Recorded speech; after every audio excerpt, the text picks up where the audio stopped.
But walking around, I'm like, no, this like really affected who I am as a person in ways I can't like describe. Welcome to Real Siblings, It Ain't Easy, a real estate podcast with the goal to educate, inform, and save their listeners time as they navigate the market and properties in their neighborhoods. Get ready to join real-life siblings and professional real estate advisors, Donna Reed and Eric Seemann, as they discuss how it may be simple, but it ain't always easy. Every time I think about the places I have known, I realize that times have changed. So I'll do what I can to make this house into a home. Yeah, yeah. Hi, everybody. Welcome to Real Siblings, It Ain't Easy, a podcast that just ain't typical. I'm Donna. This is my brother, Eric, and I'm pointing over there. Yeah, Real Siblings. We are both professional realtors with Keller Williams. And for your reference, I'm a baby boomer. I know you find that hard to believe.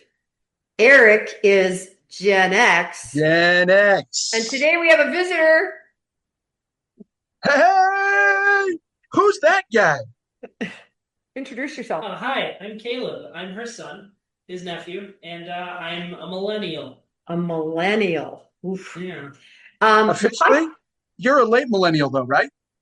I Are you think so. I might be middle to late. I think it went like 5 years after me. Okay. And then it became Gen Z, right? We did X, Millennial, Zs. X, millennial, Z, new. Alpha. Whatever the latest. So anyway, as the opening of this podcast, we do blend lifestyle with real estate, and we work to communicate, educate, connect, and entertain our listeners. The topics vary. We go in a lot of different directions, and we hope that we also provide some insight into the industry, which better equips you for your next real estate transaction.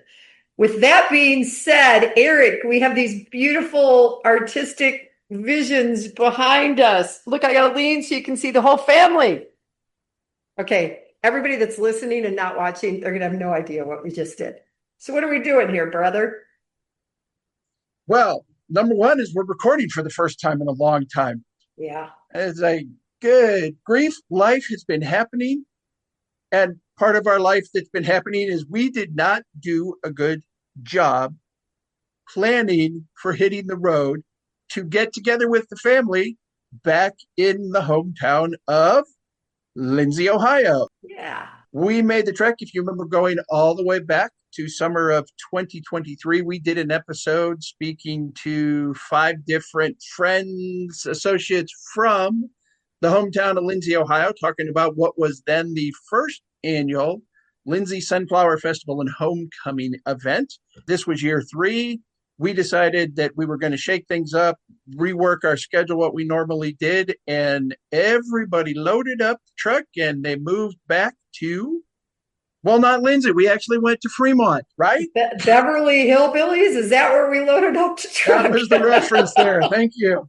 Wow. Did the millennial get that reference? Yeah, I got it. After she explained it, I didn't know you were right. Okay. But I've seen the Beverly Hillbillies, if that's what you mean.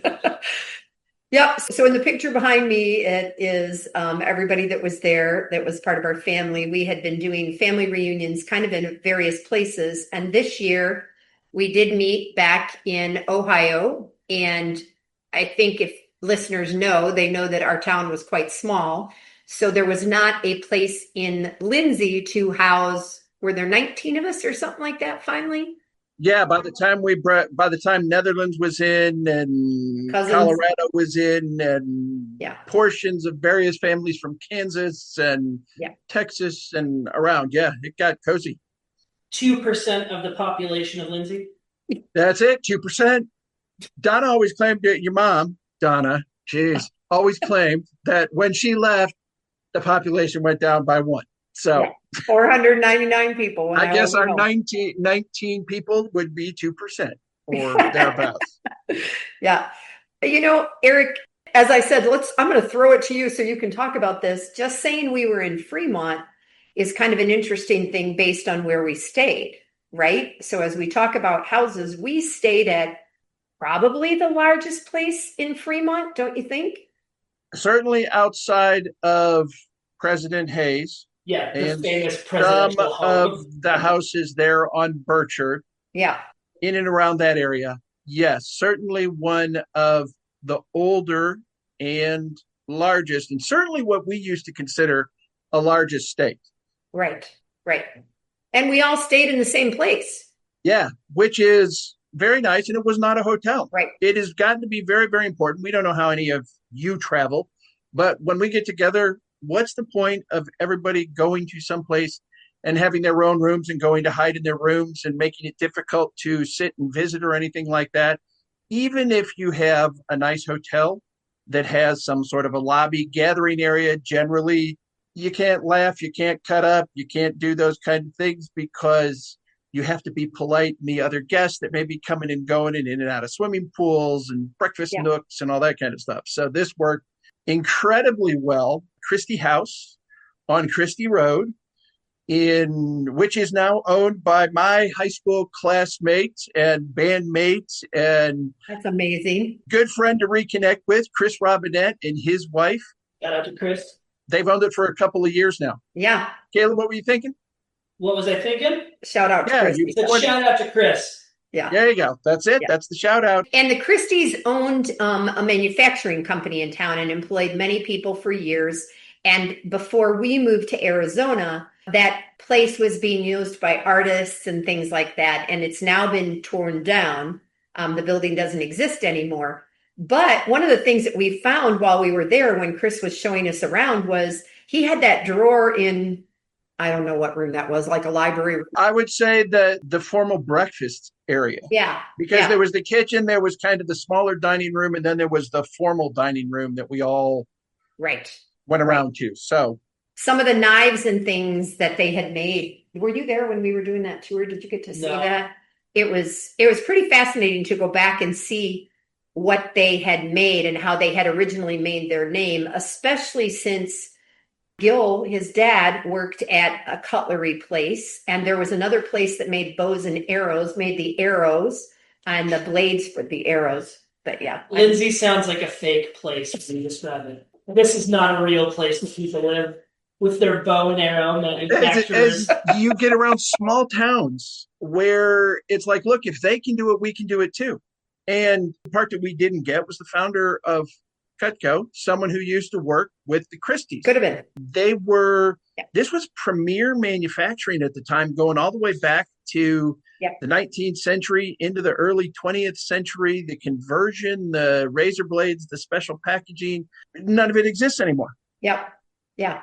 What era was the Christie house? Is that colonial? Is that something that I don't know the words for? While we were there, Caleb, there was a panographic photo, which in and of itself was pretty astounding. Going back, I think that photo was 1919, if I'm remembering it right. Yeah. And it was a company picnic out at the Christie house. That house was torn down. Yeah. This is a new generation house. So Christie's the original. This was the second one. So it was early 20th century. It sounded like it was built sometime in the 1920s, because one of the key features that Chris pointed out to us or on the tour, which I just found fascinating, was... I want to see what you say.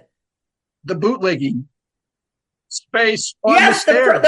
Where they hit the booze. So there was an area, as big as the house was, no matter where I served my guests, it seems they liked my kitchen best. The kitchen was, we all kind of huddled around, constantly in and out, grabbing waters, grabbing snacks, grabbing whatever. There were 3 staircases off of the kitchen. And one of them comes down. You actually could come in from the outside straight into the downstairs area on this big house. And as you came down that set of stairs, there was a landing. And that had been rigged, worked with gears, old window weights, so that you could basically lift it with fingertips. 6 of the stairs would pop up, and underneath it was where the Christies kept all of their booze during Prohibition. Did they do this on the tour? Yeah, he showed us on the tour. Yeah. I was picking up my wife at the airport. The mere fact that it's like, oh, temperance was a thing. This was Ohio. We were not the big cities. And to think that certainly one of the wealthiest families in the city at that point had a supply so that when they entertained on the holidays or weekends like that, they could serve a cordial or a beverage or an old fashioned or something. Back then, was it just called a fashioned? It probably was just fashioned. It was fashionable. Ayo. The thing that one of the things that I remember, and because we're going to see Downton Abbey, it made me think about this. So the fact that they had maids and people who assisted them. I actually slept upstairs in one of those rooms that was right off the kitchen. But they also had ways to ring bells in different rooms to bring those people to come help them. So there was one in the main room, the living room, that was like on a big pole, like well, I didn't notice it. I saw the decoration on the wall, but I didn't know that's what it was. You did not realize initially looking at it that was a pull to notify the servants to come in to refresh or clean something up or do something along those lines. Did you see that? I knew what it was because of Downton Abbey. Actually, did you really? Yeah. One of the, from the first episode where the bells are all ringing downstairs and it's like, oh, my lady needs me. Yeah. Well, and then the one in the kitchen, so two of them worked. So he showed us them working and how we could turn them off. And what I thought was just really interesting was the woman that stayed with them the longest, who outlived most of them, they said, she was quite short. So in order to reset it, she had to stand up on a bench or a chair to push the button.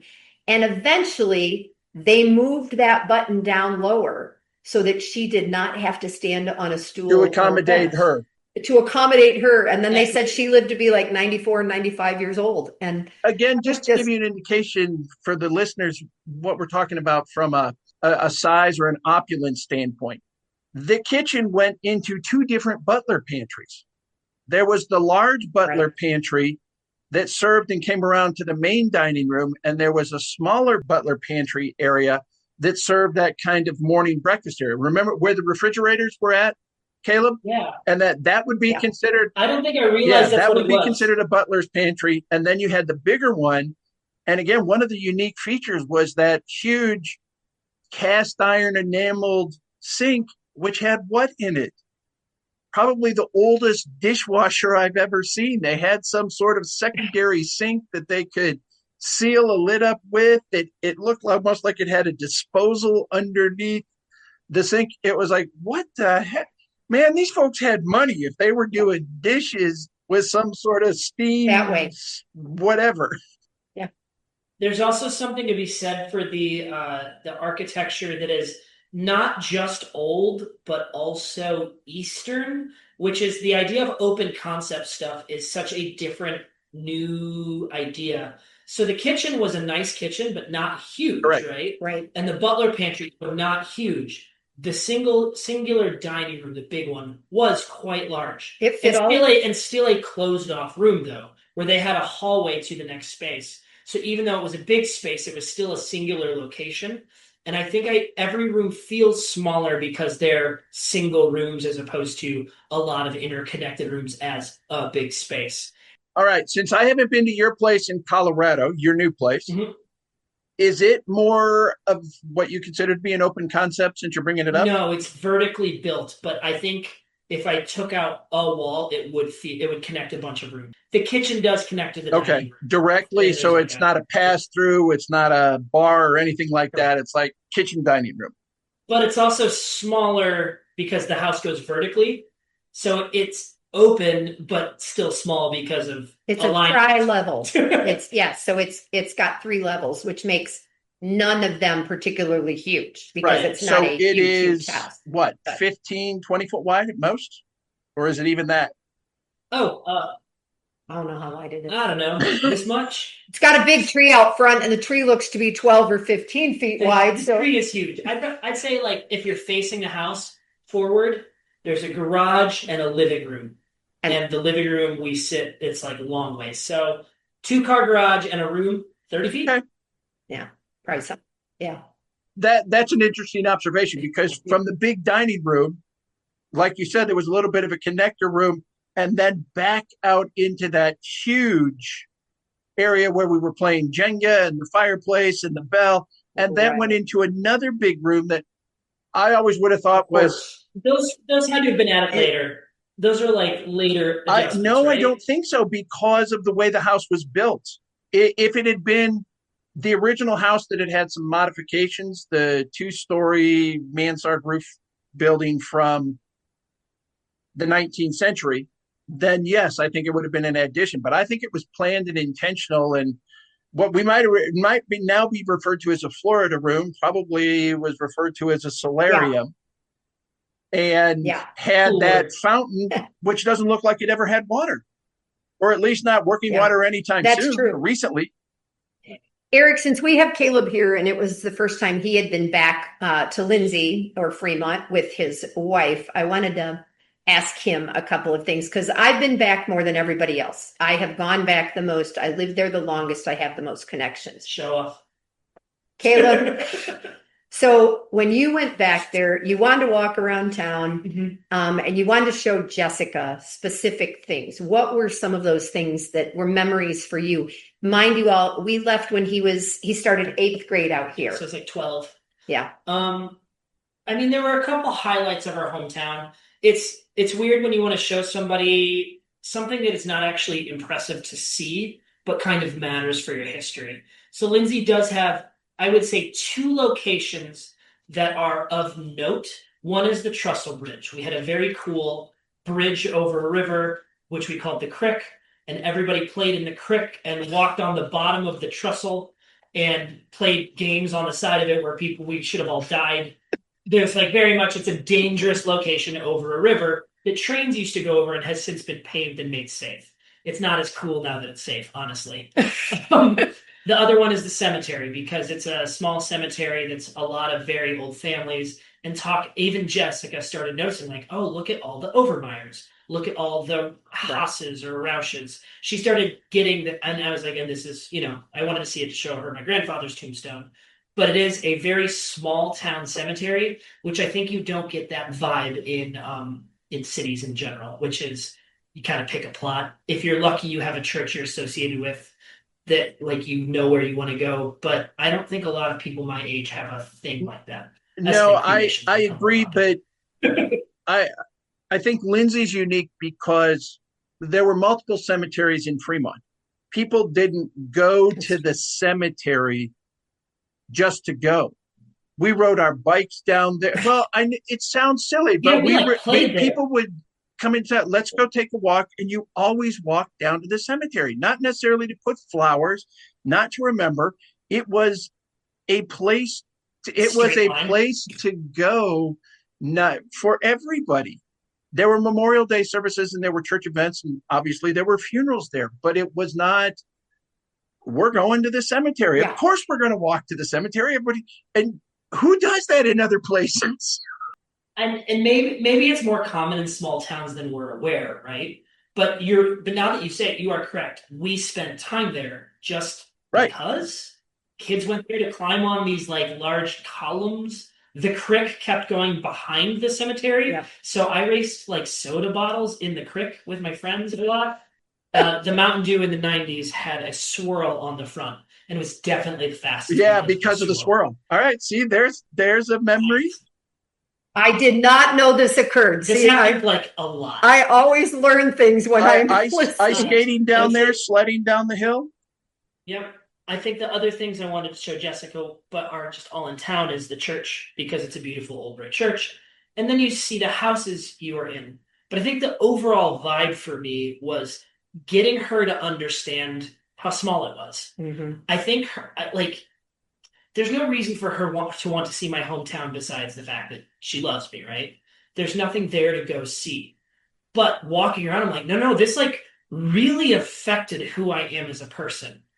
In ways I can't describe, but I think she could sense the excitement from me. I'm like, and this is where the trees we planted were, and this is a different tree that we planted for my grandfather, and these are trees that I climbed on and fell out of. I talked about that curve, trees, right? I was skateboarding. I felt, oh man, you should see this one on my leg.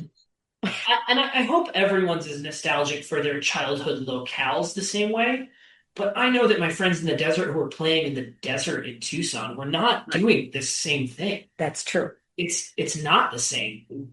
The ability to walk around my whole town in an hour with Jessica, and she was like, it was really hot. It was incredibly It sweaty. was, But besides that, I was like, we did it. We saw the whole town. This is everything.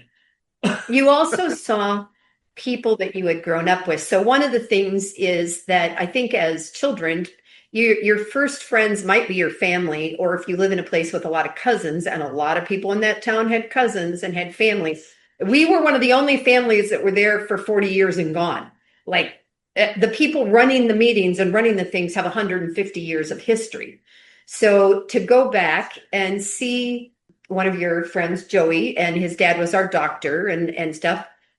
Joe is married with three kids. Three kids. Three kids. And Shout out Joe Diller, my childhood friend. yes. And so And his wife Kellen, who I met. yeah. And so to see those people that stayed there, that have lived their lives there and built a house back kind of on his dad's property. Dad built a house when I was in kindergarten. Joey built a house later. Yeah. Probably Joseph. Probably Joseph. Yeah, who knows? So seeing those people is also just an interesting experience. And Eric, I don't know what you're looking at right now, but you must have got a text or something. Are you? No, I'm actually trying to pick up my phone to reference. It was episode 26 that we had talked to Ryan and Andrea and Russ and Daryl and Daryl had the conversation about the why and how many. And that's when there was a reference of so many years that Andrea.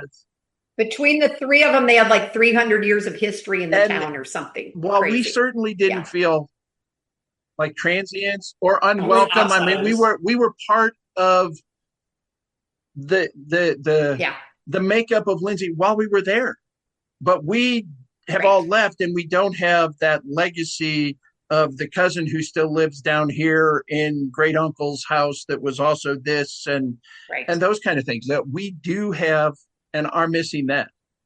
Yeah. And on the other hand, I mean, this is a podcast of positivity. I don't fit in there. And I think about that where I'm like, I love showing this to Jessica, and people are so kind to me and I have such positive memories, and I cannot imagine living there now.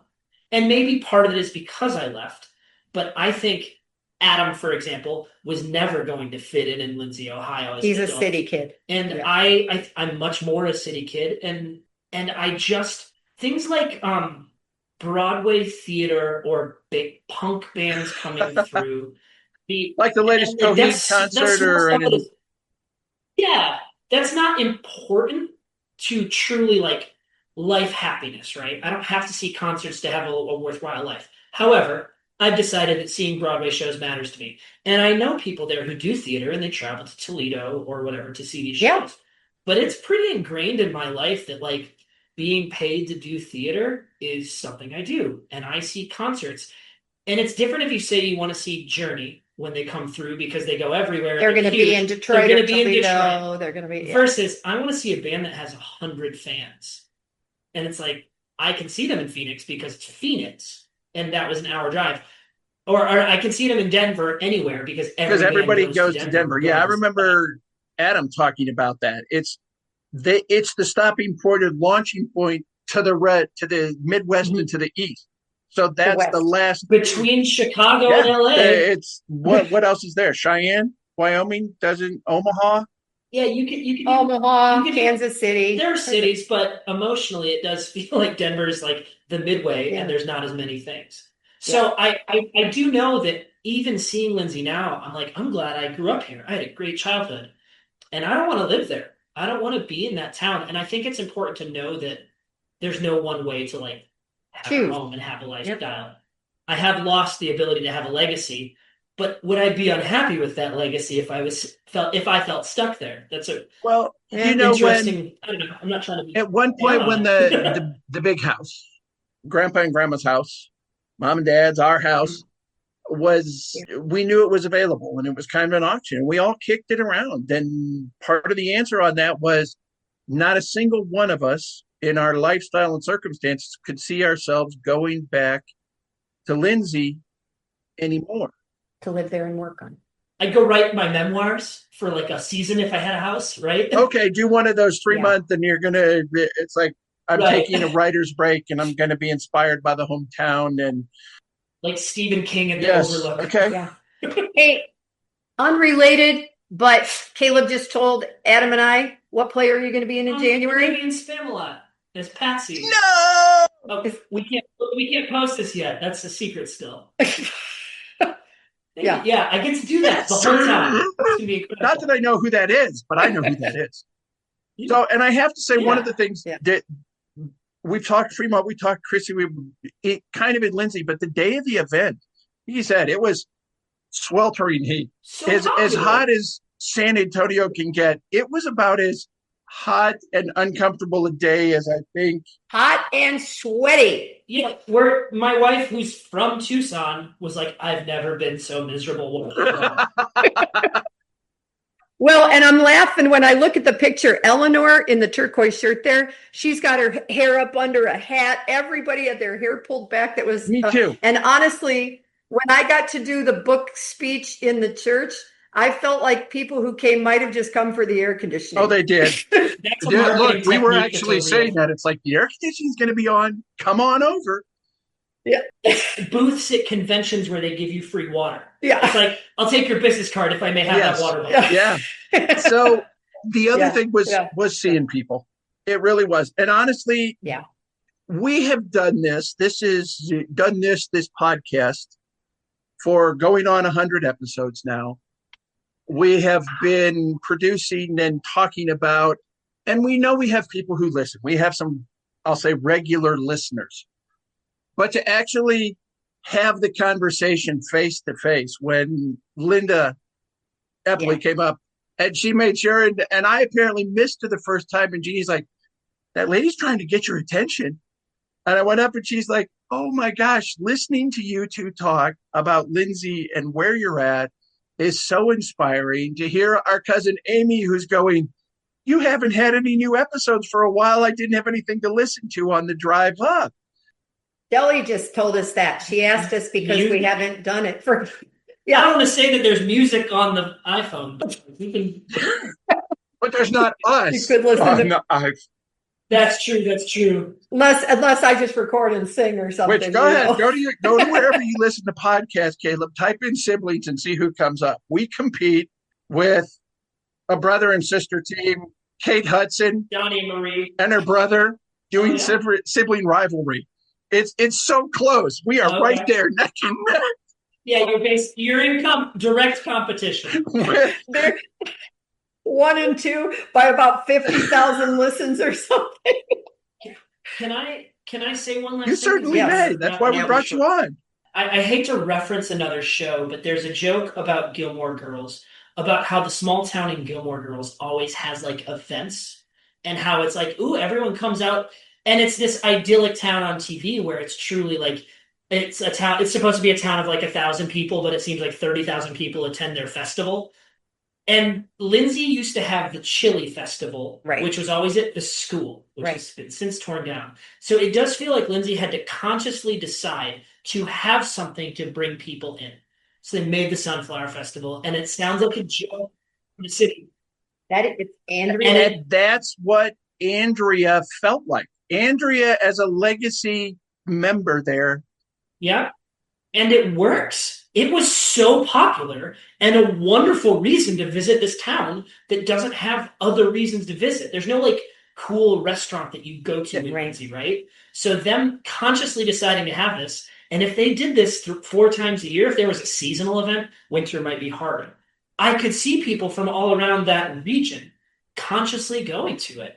And it's so very successful. Well, and I can't do it this year, but I do intend to talk to the current mayor, who is Ann, and suggest one of my friends from church. We didn't go to the same school, grade school, but then in Fremont together, Rick Nip has a team of horses, and we talked when he came through San Antonio that we need to get together so that I can put on my red suit at the holidays and be drawn through. I think it's a perfect opportunity. Oh, do you want a red suit? My other, You Just the one? Okay. I've got that shirt. That's going to be a video for the IG channel. To do a parade through downtown. The little town that I live next to here, honestly, is population of about Fremont. But they put together a mile-long parade route, maybe not even that long.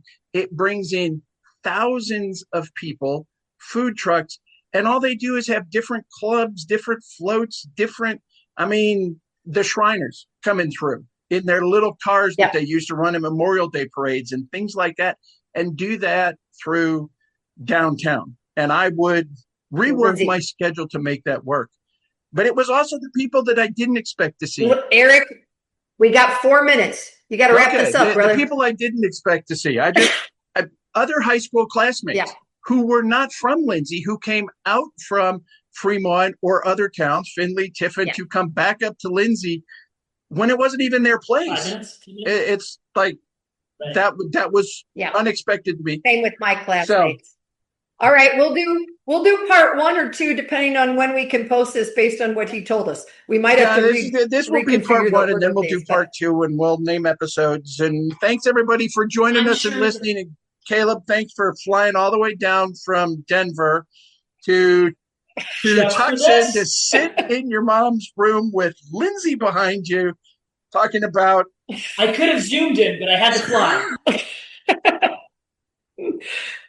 This is definitely the memory lane. We talk about the fact that this is real estate and lifestyle, and this is definitely lifestyle episode. And it is interesting having the next generation down from us sitting here in the podcast chamber. I'm the next generation, which means I'm Captain Picard. Okay. I win. I don't know. I see you more as number 1. Eric. Come on, brother. We want to thank y'all for joining us and listening. We're going to come back. We're going to talk more about this because it was a lot of fun getting back into town and seeing people, places, things. The adventure getting to and from there driving was quite the thing too. So we'll have a chance to talk about that. Remember, we're both professional real estate agents. Donna's in Tucson. I'm in San Antonio. We both work for Keller Williams brokerages. Donna's with Keller Williams Southern Arizona. I am with Keller Williams Heritage. I also do farm and ranch. If you have questions or a need in our specific area, reach out, give us a call. Our contact information is on every single podcast episode we do. If you have a referral or a need somewhere around the country, reach out to us. We can help refer you to our extensive network of agents somewhere around the country. Remember, maybe simple, ain't always easy. I'm Eric. I'm Donna. I'm Caleb. 2 of us are siblings, and one of us is. Happy to be here. Wow. That's the way we way to wrap it up. Thanks all. Every time I think about the places I have known, I realize that times have changed. So I'll do what I can to make this house into a home. Yeah, yeah. I'm Annabelle, and I want to thank you for investing your valuable time in listening to Real Sibling. It Ain't Easy. I hope you found this episode informative and enjoyable. There are several ways you can support this podcast with my Grandpa Eric and Aunt Grandma. Please take the time to like, follow, and subscribe. Additionally, leave them a 5-star rating along with a review on your preferred podcast platform. The final thing I would ask is that you recommend this podcast to a friend, a family member, or an associate. Your engagement is critical to their ongoing success, and they look forward to connecting. Check out the show notes Grandpa put together with their contact information, including emails, phone numbers, and website. And remember, the Real Siblings look forward to hearing from you.